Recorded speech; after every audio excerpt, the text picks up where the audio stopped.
Hello and welcome to today's IoT Developer Webinar. My name's James Richmond and I'm the Marketing Manager for the M2M group of companies. We provide IoT expertise and technology that helps power industries, improves lives and paves the way for the next generation of wireless innovation. Essentially, we make wireless work anywhere. Now today's session is brought to you by M2M Connectivity, our sister company M2M1 and our great friends and partners Telstra. On behalf of all, I'd like to thank you for taking the time to join us for this exclusive update and discussion.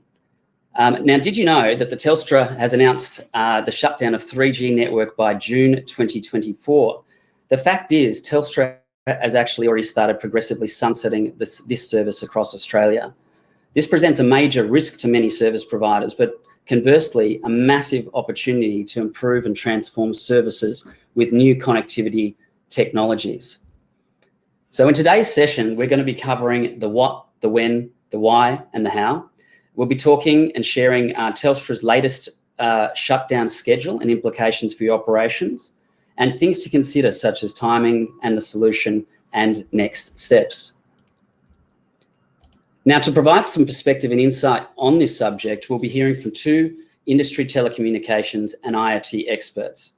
From the M2M group, we have our sales director, Antony, whose experience spans 30 years with carriers and world-leading technology vendors. And we're also very lucky to have with us Wayne Law, a senior technology specialist from Telstra, who brings over 40 years experience in the industry in both the Asia-Pacific region, Europe, and North America. So collectively, we've 70 plus years of global experience to share with us their perspective, insights and expertise in how to best navigate the 3G shutdown. Now, just before we get started, I'd like to ensure that you can interact with myself and the speakers. If you look to the right of your screen, you'll see a side panel with two tabs. You can submit questions at any stage throughout the webinar. These are private, that is, just the presenters can see them. And at the end of the main presentation, we will have a moderated Q&A. We're also going to be using a polling feature today. You'll be alerted and prompted to complete these as we move through the session. I'm just going to drop one of these in there now so you can see how it pops up. You might want to test it out. So now it's over to you, Anthony and Wayne. While we wait for them to join the stage, remember that at any stage, if you have any questions, encourage you to submit those as we move through the session. Thank you all and enjoy. It's good to see that most people were listening to the presentation, because the poll result there is showing a high result. And the correct answer, yes, is June 2024. That was just a test poll. So hi everyone, my name's Antony Petts. I've also got Wayne Law with me today. Thank you for joining today, and hopefully you'll find this update on what's going on with the 3G shutdown informative. At the end, we'll have, as James said, we have some questions time. We'll answer those questions as we go through. I'm going to hand over to Wayne. He will run through the first session and provide an update on what's going on with the 3G shutdown from a Telstra perspective. Okay, thanks, Anthony, and thank you for the introduction, James. So it's been about 12 months now. It was about October last year when we first announced our intent to shut down our 3G network. And it's something, if you take the time to look around, do a bit of a Google search, you'll see that it's something that's happening worldwide. In this case, it's not Telstra who's actually leading the world in this space. There's a number of operators globally who are shutting down their 3G network or have announced decisions to do so. For example, in North America, Sprint by the end of 2022 will be shutting down their network. AT&T over in North America is targeting February 2022. Verizon's targeting the end of this year. In Europe, in Germany, Deutsche Telekom's targeting the end of 2020. In Denmark, 3 is targeting the end of 2020. In Netherlands, Vodafone has already shut down their network. They shut it down in 2020, in February 2020 this year. So, and then of course, throughout the rest of Europe, Vodafone intends to shut down their network over 2020 and 2021. So it's not something that's Telstra's taking out alone, and operators all around the world, if they haven't already, And they're certainly thinking about, if they haven't made announcements, they're certainly thinking about what to do. And why are all the operators doing this? Well, there's been a gradual decline in the usage of the 3G technologies as more and more devices come to market. You know, most networks now have 4G out there, and some operators have started this, like ourselves, have started rolling out 5G. But devices on market, by and large, if they see a choice between a 3G network and a 4G network, will always preference the 4G network. So today, there's very little traffic carried over our 3G network. So where are we now? So if you think about it, we're at its peak, our 3G network, we had signals transmitting on both our 2100 megahertz and our 850 megahertz bands. And you know, we provided those frequency bands. On the 850 megahertz band, we had 3 channels, if you like to use that word, available for use, and your device would pick one of those 3 channels. You wouldn't be aware of it, but it'd be happening automatically behind the scenes. And if you're in an urban area where there's a lot of 3G traffic, you'd also have the option to attaching to one of our 2100 megahertz carriers as well.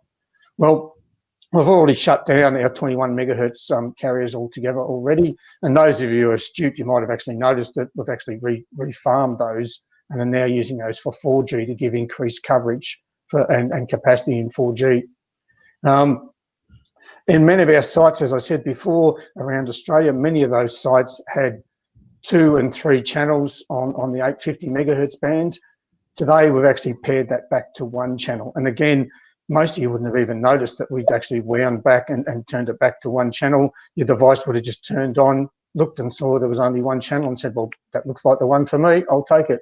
And so instead of having a choice of 3, you now only have the choice of 1. And again, all that was happening automatically, and most people wouldn't have even noticed that it's happening. And those spare channels, in some cases, those spare 2 and 3 channels that we've taken back, we're starting to roll out 5G on those channels. And so you'll start to see 5G coming out on 850. Now, what will happen in June 2024? Well, eventually we'll just turn off that last remaining channel on 850 megahertz, and your 3G devices will cease to operate if that's all they support is 3G. So, but by then we'll have expanded our 4G coverage to an equivalent size and reach to our current 3G footprint, and so you won't be disadvantaged if you go back out there with a 4G device, or your device is a dual mode device, does 3G or 4G, then it'll automatically swing across to 4G and keep running. So, in terms of who is affected by this, well, pretty much, you know, it's anyone with a 3G only device. So that includes things like the early iPhone 3GS and some of the early Samsung phones. And there's 1 or 2 models of phones that also relied on 3G to do their voice calls. Some of the early 4G phones could only do data and had to use 3G for voice. If you've still got one of those phones, and they were very early phones, there won't be too many out there. Once the 3G network is turned off, you won't be able to make a voice call from that phone, although the data will continue to operate. But more important for most of us here is really what, you know, is if you look at this list, and I'm not going to sit down and go for everyone verbatim, you can read that in your own leisure, is it's mostly M2M type devices. And so in replacing your impacted devices, if you've got a device that today only supports 3Gs, there's a few things you need to sort of consider. I mean, technology has moved on. It could be, you know, 10, 15 years sort of thing, and since you've originally deployed these 3G devices, and technology's moved on. So rather than just go for a one-for-one replacement, the question you sort of ask yourself, you know, is this still the best way to do things? Is there a better approach? You know, technology's moved on. There's a number of different ways of doing things now that you may not have been possible when you first deployed your solution. So maybe it's time to rethink, you know, from ground up, saying, is this still the best way? And if it is, well, by all means, just do a one-for-one replacement. But if there's a better way, you might find you might be able to save some money and make things much simpler than what you have today. The other thing to consider, which is most important, is don't underestimate the amount of time it's going to take to replace some of these devices, especially if you've got to go out into the field. When we shut down our 2G network, even up till, you know, literally minutes before we pulled the plug on 2G, we still had some devices active on the network, still running around doing things, even though we'd given people many years to replace them. Some people just never got around to doing it for whatever reason. So don't get caught out like that. And that's the point of the whole point of this exercise today, is to start to get you to think about that and think about, well, hey, what do I need to do and where can I go from here? Cool, thank you, Wayne. Yes, timing is of the essence, and that's a good time for another poll, just to get a view of how long do people think we've got, as in working days. So we've posted up another poll there, just to get a view. If you could start thinking about work days between now and June 2024. It doesn't have to be accurate there. You don't have to actually do the numbers, but I think we'll be quite surprised at the actual numbers coming in. So you can see there, starting to see some of the numbers tracking. I'll give you the actual answer in my next slides. I'll just wait another few, probably another 10 or 20 seconds. But timing is of the essence, and that's why we're holding this. Time will run out very, very quickly. And leaving it to the last minute is really not an option for anyone, because if you're out there and you've got your solution running on 3G, it will stop working on June 2024. So this is a proactive session to get people up and underway. It's positive in somewhat, just to have a look at the results coming through. 900 sort of 1,000 days, that seems to be the majority there, but there's also some results towards the lower end, which is positive. The actual we've got less than 950 days, working days left that takes us all the way to June 2024. But really, you should be counting on far less working days. So more like in the 700 or 800 would be a better example. But actually, if you go into time and date and you do your calendar, that's what it says is roughly left. Now, timing, the kind of key things, and your timing is not just about getting these units installed and getting your upgrade out there. I've got an example over here, a typical example of a utility with 2,000 sites, and they're currently on 3G. That particular utility is planning on 4 sites per day. There's a significant workload that they have to do to upgrade their site. So they're working on 2 crews and doing 2 upgrades per day. So that's effectively going to take them 500 work days to get that rolled out. So that's nearly 2 work years of time just to do the physical upgrade. So if we work back from that, and the work that you have to do in most organisations to get this up and running, first of all, have a project kickoff. Look at the resources you're going to need, the particular areas involving IT organisations, field resources, any other, finance, and any of the other kind of key components in your business that you need to understand and get across that this is going to involve. You may have to look at getting budgets, securing budgets. If you're a government organisation or a large corporate, budgeting for this and significant costs that this is going to entail and require, you securing that budget now and planning on that will be key. Especially when a fair part of the budget won't necessarily just be in the hardware costs. It may actually be in the deployment and rollout costs for the labour. For example, we've been working with one organisation who needs to deploy stop and go personnel because a fair bit of their environment is actually on main roads. So they have to have a stop and go person for every one of their upgrades. So that cost in having that would be significant. Then testing and evaluating the solution, identifying what you're going to do, working out what you will talk a little bit about this later. It's talk about what your network architecture is. The opportunity is there to kind of rethink about everything you need to do. Understand, whether you need to look at your architecture, your back end system, whether that needs to be upgraded. If you're a government organisation, you may then need to go out to tender. And I think, as we all know, by the time tenders get issued, get reviewed, and results are awarded, we're talking potentially 6 months. And then if you add that into contract negotiations, you can probably add another 3 to 6 months in that as well. So just the tender process could add a year into your timeline. Then once you've got through all that, then we're actually into the implementation phase and starting to roll out and getting everything underway. And as I said, with that particular example on the right there, 500 days. So if you haven't started rolling out, if you've got those types of dimensions in sites, you haven't started rolling out by 2022, the second half, so in 2 years' time, then you're potentially well off track in meeting a timeline to complete by the end of 2023. As I said earlier on, that's the time I think my recommendation would be when you start to shoot forward to have your upgrade completed, and don't wait till 2024, June 2024. All right, the next things to consider is around the solution. All right, we'll move on to key areas of the solutions. There's a lot to consider around what you need to think about. It's not just the modems. The opportune time here is to look at your back end, your architecture, your application, and what potentially work that you may need to do to develop over 4G. We know that there's quite a few organisations that when they move from 2G to 3G, they continue to use circuit switch data calls. And I need to point out that in the case of 4G, circuit switch is not supported in 4G.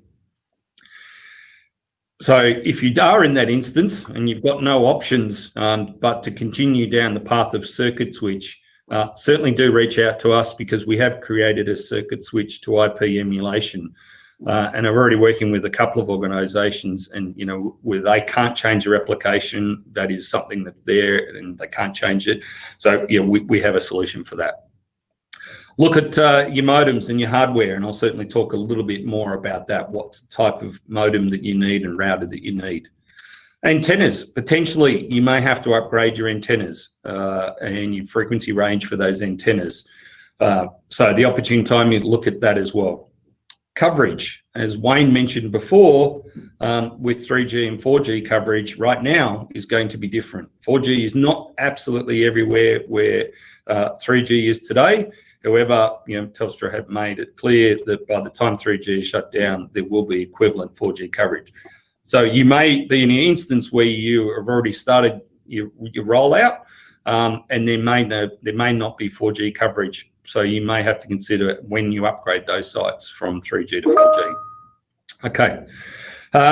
Power supplies. If you're upgrading your hardware, your routers, you may need to consider upgrading your power supplies. The opportune time is also to look at your data requirements.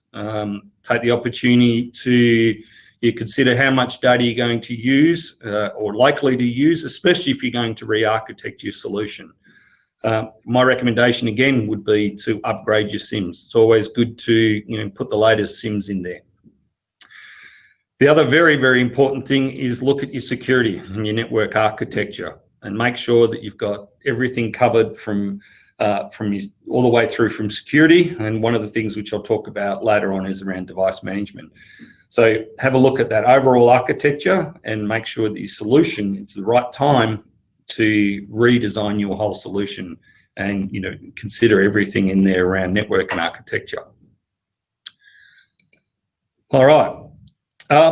While I'm interested in next poll, just getting people's feedback on if anyone is out there actually using circuit switch data, and whether they're planning on continuing to use that moving forward. All right, and so while that's going on, that survey, I'm just interested to, we'll have that there. So things around what to consider for your router, for your modem. As I said before, device management. Device management becoming very, very critical, especially with large deployments out there. One of the best things about device management is ensuring your ability to update your devices, getting the latest security patches into them, monitoring what's going on with your devices out there. That capability wasn't necessarily around in a lot of 2G and 3G routers, whereas that's something certainly available in 4G routers. So understand what your requirements are around that. What frequency bands you're going to need for your deployments. And then that leads into, potentially what certifications your devices have. So make sure that all your devices are locally approved and have RCM certification. You may also need to look at, ensuring that they've got operator certification, such as Telstra certification, and even potentially lanes. If people don't know what lanes is a service available for network prioritisation for government and large enterprise organisations. So if you are going to use lanes, you will need to have a lanes certified device. Speed, what is the bandwidth you're going to need? Again, if you're taking the time to re-architect your solution, think about what network capability, and Wayne's going to talk a little bit more about that later on. Future-proofing your devices, understanding the technology roadmap, and Wayne will talk more about the technology roadmap, especially from a network perspective, and hopefully that will give some people some advice on considerations for that. It's heartening to see, and somewhat looking at the survey there, that no one's using circuit switch, so that the assumption is that most people have moved over to an IP based, as therefore hopefully your transitions should be a lot smoother. But yeah, certainly understand if you've got circuit switch, there are solutions out there. Then moving into SIMs, your routers, some of the 4G routers these days are coming out with eSIMs, and quite a few have dual SIM for redundancy. So you might take that opportune. If this is a critical service and understanding that, you might want to put have dual SIMs in there as well.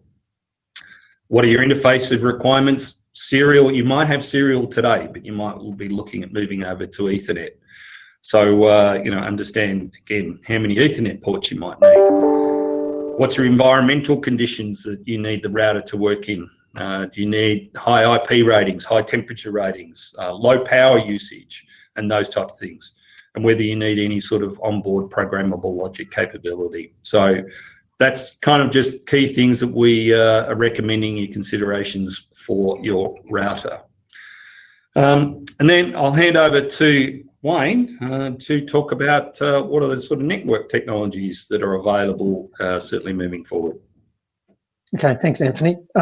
So from a Telstra perspective, one of the big things, I guess, one of the key differentiators of our network is the fact that it actually supports a range of technologies. We don't lock you into using one type of technology. You're able to choose the right technology for your application. And so that can be a bit of a double-edged sword, because you then actually have to make a decision. But it actually gives you a lot more flexibility to choose, as people often say, the right horse for the right course. But that could mean, in this case here, and if you look at the picture, we identify 5G, 4G, LTE, and NB-IoT. But in considering 5G is not just one technology type. For technology to be identified as a, inverted commas, 5G technology, it's not because some marketing person decides to put a sticker on the side of the box. It actually, for technology to be labelled as 5G, it has to actually meet some technical requirements defined by the International Telegraphy Union. And that's a global standards body based out of Switzerland. And so for 5G, I mean, those requirements basically fall into sort of three areas. One's what's called enhanced mobile broadband, which is basically, your normal mobile phone today, but with higher speeds, and that's what we're seeing being rolled out by ourselves and our competitors today on the 3.5 gigahertz band, where ourselves and our competitors are rolling out, and you'll hear in the press speeds of 2 gigabits per second and what have you. Compared to today's, compared to the 3G offerings that are out there today, I mean, the best you're going to be getting on a 3G device would be 42 megabits. So I doubt that too many people will be wanting to replace a device and put in something that does 2 gigabits per second. The other thing that's coming through the pipeline for 5G is what's called ultra-reliable low-latency comms. And that's really the sort of things where you might start to see on vehicle-to-vehicle type and vehicle-to-anything type applications where, you know, you need very fast response times and almost near real-time responses, because let's face it, if you've got an autonomous vehicle and it has to signal to the vehicle behind, you need to get the brakes on pretty quick. If that car's stopping, you don't want to climb into the back of the car in front of you.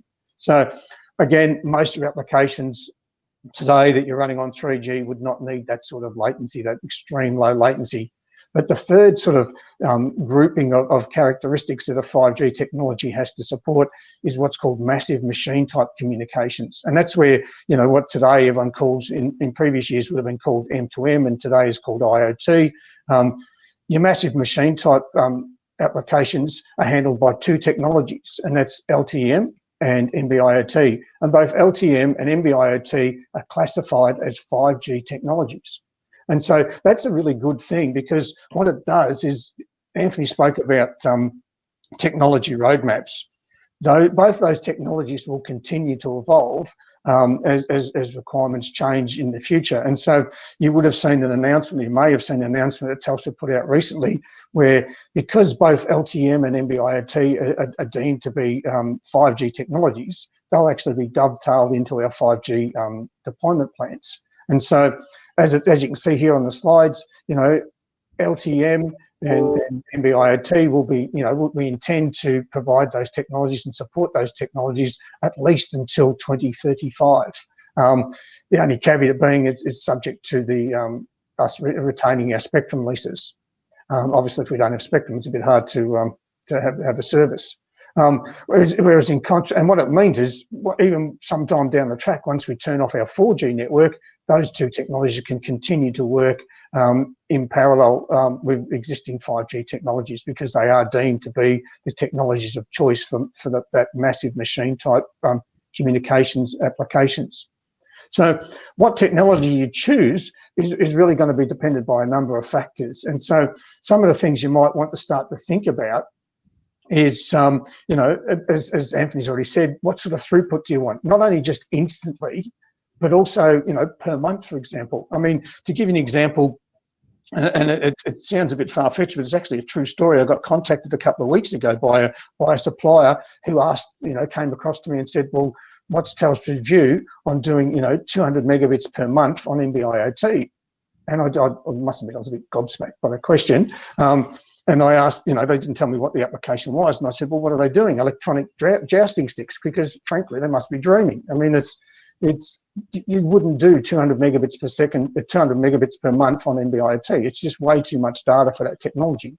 NB-IoT is intended for stationary sensors that sort of send data up, you know, in small packets once a day, sort of thing, and those sort of orders of magnitude. Certainly not 200 megabits per month. So if your current 3G application is doing, you know, in the order of something like, you know, several megabits per month or hundreds of megabits per month, then you might, you know, NB-IoT would not be the technology of choice.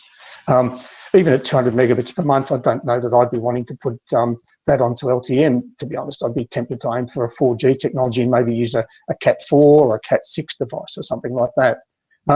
The other thing you need to think about is your device stationary or is it moving? I mean, if you've got a device that needs to provide regular updates, you know, and it's moving, then you probably wouldn't want to choose NB-IoT, because it's really intended for stationary sensors and only supports a limited subset of the mobility that 4G and LTE provide. So again, you'd need to think about that. The other thing is service latency. You know, how responsive do you want your application? If you've got a water meter out there, you know, it doesn't matter if it takes 5 seconds for the message to get through, you know, from when the meter decides to send it till it goes back to your centralized site, where, you know, your server, which is, you know, your server.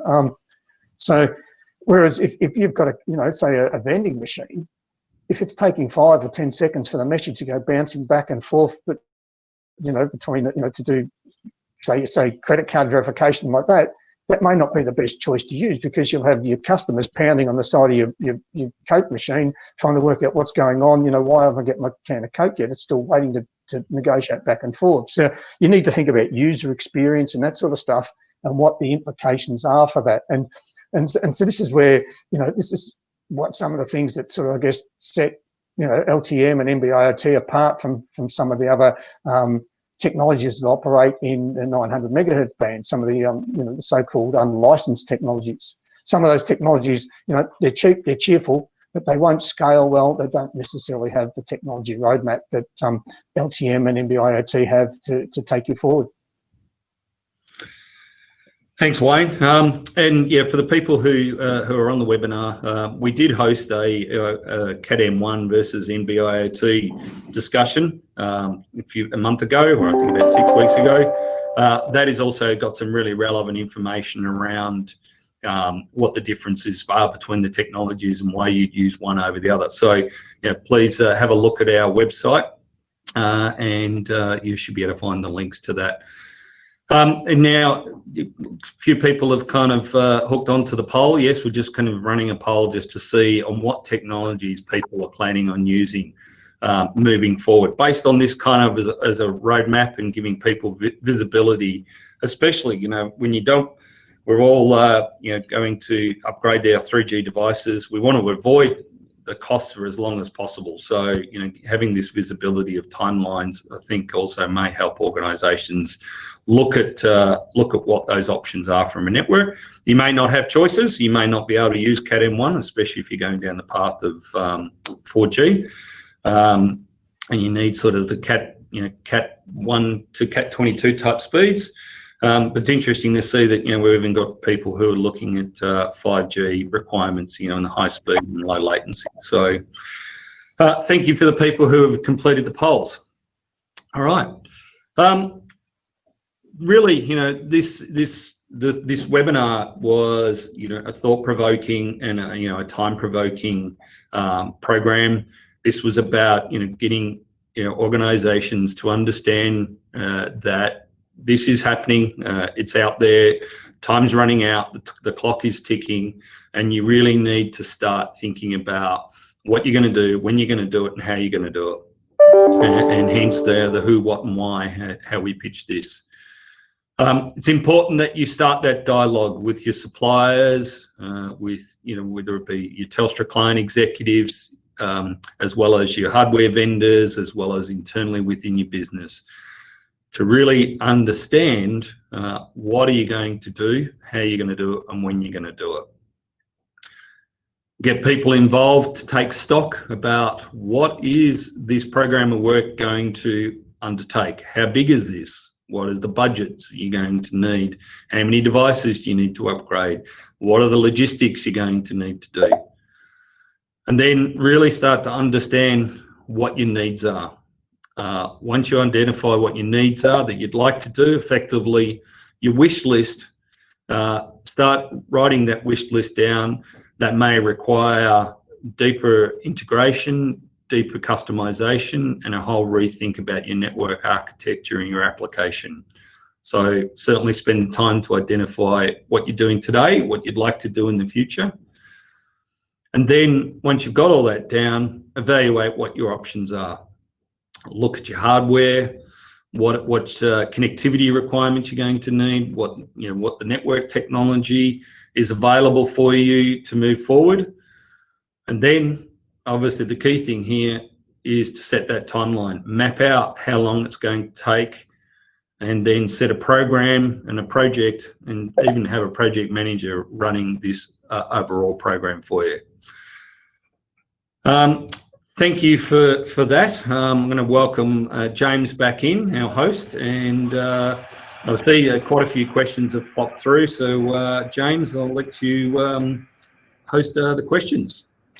Thank you, Wayne and Anthony, for an insightful presentation. We have had a heap of questions. We won't have a chance to get through them all, but we will be providing answers to all of the ones that have been submitted at a later date.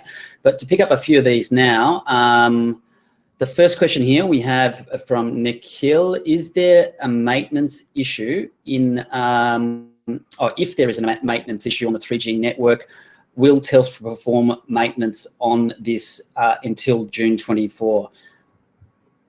I'll pass that to you, Wayne. The simple answer is yes. I mean, we're not going to. I mean, as far as we're concerned, for 3G, it's still business as usual until June 2024. I mean, so if a base station stops working, gets struck by lightning or whatever happens, we'll fix it. I mean, it's you've paid for the service and we'll deliver against that. Brilliant. Edwin is asking, is 3G one channel over the whole network or just where 5G rollout has commenced? No, and from that point of view, well, you need to separate between the two, and I talked a little bit about it before. The rollout you're seeing today, that's very, I guess, people are making very public, is on our 3.5 gigahertz spectrum. Whereas what we're talking about here, these 1 or 2 channels we're covering back are on our 850 megahertz bands. So we also have, in parallel with the 3.5 gigahertz rollout, we're also preparing to do an 850 megahertz rollout as well in parallel. And so we have recovered those channels, and so there's just one channel. Now, when I say one channel all over Australia, it might not actually be the exact same frequency in every part. Again, your phone or your device will handle all this sort of stuff. It's capable of doing that sort of stuff. So to be a bit sort of arbitrary about it, we might turn off, we might just leave, say, channel 1, for example, in one area, and somewhere else we might actually be leaving channel 3 as the sole channel. So it's really going to depend on where you are, but your device won't notice the difference. It'll just continue to perform as usual. Thank you, Wayne. There's a question here from Chong Lee. Do passenger lifts mobile networks get affected? Well, if you've got a lift with a lift phone in it as an emergency phone that's running on 3G today, then you need to do something, because you need to make sure that your device, that the phone that's in there can handle 4G or voice over LTE on Cat M1 or something like that. So there's a question here from Daniel. He says, if we want to migrate from 4G but the suitable modules are not certified, how can we transition from 3G? The second part of the question is, should we use modules that are yet to be certified to ensure our customers still have emergency alarms?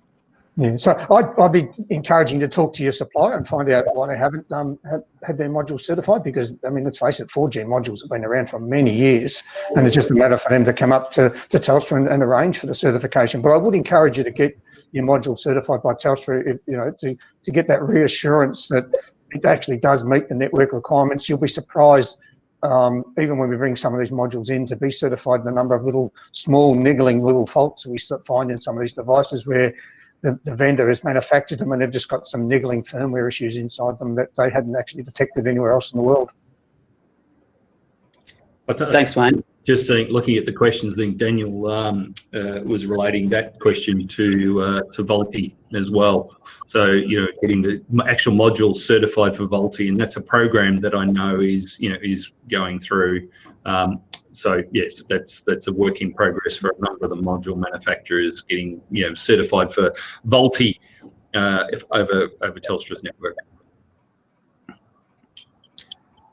Okay, we have a question here from Kaylee, and this is to do with the CSD. Kaylee says CSD is certainly something many of her larger customers are using. What solution options are there? I'll pick that one up. So end-to-end, we've developed a CSD to IP solution, an emulation solution, so we can initiate calls from devices, effectively mimicking a circuit switch call. So Kaylee, please reach out to the M2M team, and we can provide more details on what that solution does and how that works. Thank you, Anthony. A question for you, Wayne, from Johnny. Johnny's question is, will the 4G LTE be as strong and have as many sites as 3G at the moment? We experience in Queensland that 3G coverage is much better at 70 dB RSSI comparing to 4G. All right, so from that question, in some ways, from a physical point of view, if you think about it from a physical sciences point of view, the coverage on our 4G, or what our marketing people call our 4GX network, actually should perform better than 3G, because if you think about the signal loss that goes from a tower to your device, that's actually proportional to the amount of loss is proportional to the square of the frequency. So the difference between 850 megahertz and 700, the 850 megahertz signal that 3G uses today is actually slightly higher, and so we'll be experiencing slightly more loss than that. So from a physical sciences point of view, in theory, you should get actually better coverage from two sites sitting side by side on the same tower, you know, if you could make all factors equal. So, but in many cases, in many places in Australia, as Anthony said, there are some places today in Australia where we don't have the same coverage on 4G as we do on 3G. And also vice versa is true. There's many places in Australia now where we have 4G coverage where we don't have 3G coverage. But if you read our formal press announcement from October last year, you'll see that Nikos Katnakis, our head of networks, has made an assurance publicly that we will provide, you know, material equivalent coverage for both for 4G that we previously had on 3G. So you should see that changing as between now and June 24 as well. Thank you, Wayne.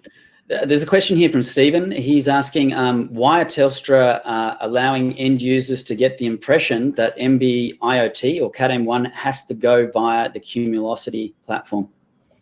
Well, I can't comment on customers' impressions. I mean, all I can tell you is, and this is, I guess, one of the key differentiators between, you know, LTM and MB-IoT is both of those technologies support a full IP protocol stack.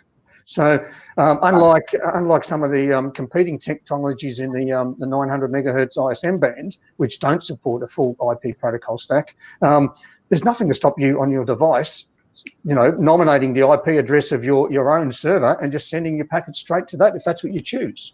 Obviously, we'd like you to use our Cumulocity platform, but there's nothing stopping you from going to your own platform. And if you've formed the impression that you have to use our platform, I'm sorry. I mean, as I said, I can't control what impressions or perceptions you have.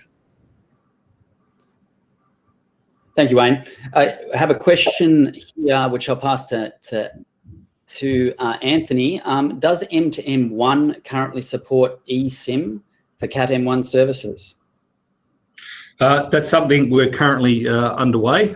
Stay tuned. I know Gideon will certainly be sending out some information about supporting eSIM in the coming months, weeks. Okay, we have a couple more questions here. So this one's for you, Wayne. Peter's asking, you said there are 2,000 base stations with 3G. I thought Telstra had over 8,000. Do not all sites have 3G? I didn't mention any number of base stations. I think that's actually relating to the 2000 example that I had in the upgrades. That was actually utility. Maybe there was a bit of confusion there. I was referring to that particular utility had 2,000 sites out there that they needed to upgrade. So maybe there was a little bit of confusion around that one. Hopefully that's answered that question. Thanks, Anthony. A question to both of you. So, this is definitely a question for Wayne. Will 4G cover more area than 3G in central Queensland? Well, as I said, the commitment that Telstra certainly made to the market is that we'll provide materially equivalent size and reach for our network. So it'll be at least the same. And as I said, there's some places in Australia today where our 4G coverage is superior to our 3G coverage. Excellent.